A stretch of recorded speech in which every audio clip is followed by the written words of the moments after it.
Hello बच्चों, कक्षा 12 हिंदी 30 ऐसे बहुविकल्पीय प्रश्न पढ़ाएंगे जिसमें से आपके यूपी बोर्ड परीक्षा में 10 से 12 प्रश्न जरूर पूछा जाएगा। तो चलिए शुरू करते हैं। आचरण की सभ्यता निबंध के लेखक हैं तो कौन हैं? तो आपका राइट आंसर होगा तीसरा, अध्यापक पूर्ण सिंह हैं। अगला प्रश्न देखिए, बहुत इंपॉर्टेंट प्रश्न है। हिंदी नई चाल में ढली यह कथन किस लेखक का है? अगर लेखक का बात करें बच्चों तो तीसरा सही होगा। कौन सा होगा? तीसरा, भारतेंदु हरिश्चंद्र होंगे। कौन से होंगे?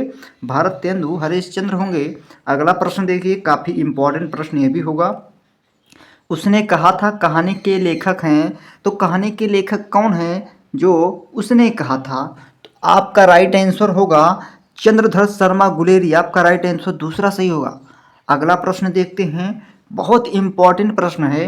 चिंतामणि निबंध संग्रह के लेखक कौन हैं? तो चिंतामणि निबंध संग्रह के लेखक, तो आपका राइट आंसर रामचंद्र शुक्ल होगा। आपका राइट आंसर चौथा सही होगा। अगला प्रश्न है, कलम का सिपाही के रचनाकार कौन हैं?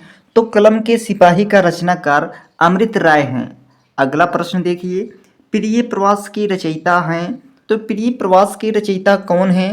तो आपका राइट आंसर तीसरा सही होगा, अयोध्या सिंह उपाध्याय हरिअवध होगा। आपका राइट आंसर तीसरा सही होगा।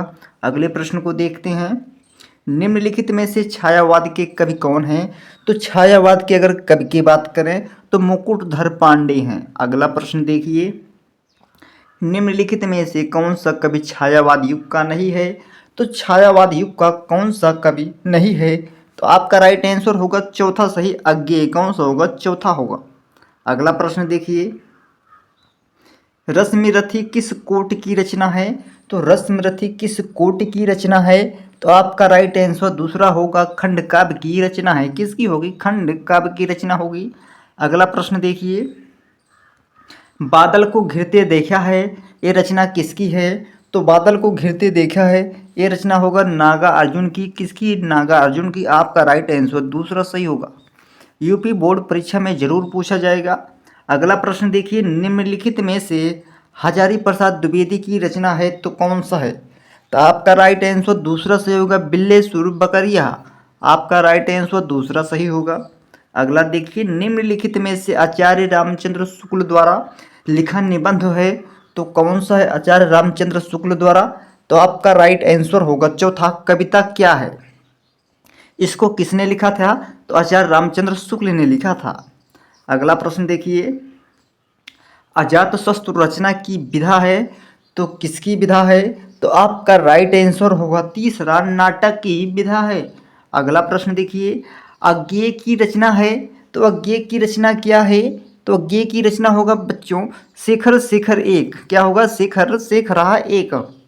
अगला प्रश्न देखिए, बहादुर कहानी के लेखक हैं तो कौन हैं? अगर बहादुर कहानी के लेखक की बात करें बच्चों तो अमरकांत होगा। कौन सा होगा बहादुर कहानी के लेखक? तो अमरकांत होगा। अगला प्रश्न देखिए, रामधारी सिंह दिनकर प्रमुख कवि हैं तो कौन है? तो आपका राइट आंसर होगा प्रगतिवादी का काव्यधारक के। कौन से प्रमुख कवि हैं? तो प्रगतिवादी का काव्यधारक के प्रमुख कवि हैं। अगला प्रश्न देखिए, बिहारी की रचनाओं का छंद है तो बिहारी की रचनाओं का छंद क्या है? तो आपका राइट आंसर होगा चौपाई है। क्या है? चौपाई है। अगला प्रश्न देखिए, आंसू रचना किसकी है? तो अगर आंसू रचना की बात करें तो जयशंकर प्रसाद जी की है। किसकी है? जयशंकर प्रसाद जी की। अगला प्रश्न देखिए, छायावाद स्थूल के प्रति सूक्ष्म का विद्रोह है, एक कथन किसका है? तो एक कथन आपका राइट आंसर होगा डॉक्टर नागेंद्र का। किसका? डॉक्टर नागेंद्र का।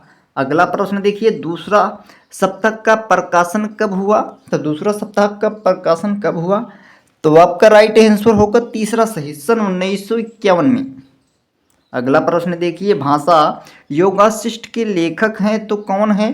तो आपका राइट आंसर होगा तीसरा, राम प्रसाद निरंजनी। कौन से होंगे? राम प्रसाद निरंजनी होंगे। अगला प्रश्न देखिए, सदल मिश्र की रचना है तो कौन है? तो अगर आपकी राइट आंसर की बात करें तो दूसरा सही होगा, नासिकेतोपाख्यान। क्या होगा? नासिकेतोपाख्यान।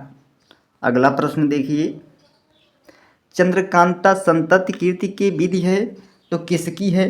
तो आपका राइट आंसर होगा चौथा, उपन्यास की है। किसकी है? उपन्यास की। अगला प्रश्न देखिए, बालकृष्ण भट्ट संपादक थे तो किसके थे? तो आपका राइट आंसर होगा तीसरा, हिंदी प्रदीप के संपादक थे। कौन थे? बालकृष्ण भट्ट। अगला प्रश्न देखिए, वासुदेव शरण अग्रवाल की रचना क्या है? अगर वासुदेव शरण अग्रवाल की रचना की बात करें बच्चों तो होगा वाग्यधास। क्या होगा? वाग्यधास होगा। अगला प्रश्न देखिए, कितनी नावों में कितनी बार काव्य कृति है? तो आपका राइट आंसर होगा बच्चों तीसरा सही। कौन सा होगा? सचिंदानंद, हीरानंद, वात्स्यायन, अज्ञेय की। अगला प्रश्न देखिए, छायावाद की प्रमुख विशेषता है तो कौन सी है? अगर छायावाद की प्रमुख विशेषता की बात करें तो आपका राइट आंसर सौंदर्य एवं प्रेम होगा। अगला प्रश्न देखिए, दूसरा सप्तक का प्रकाशन कब हुआ?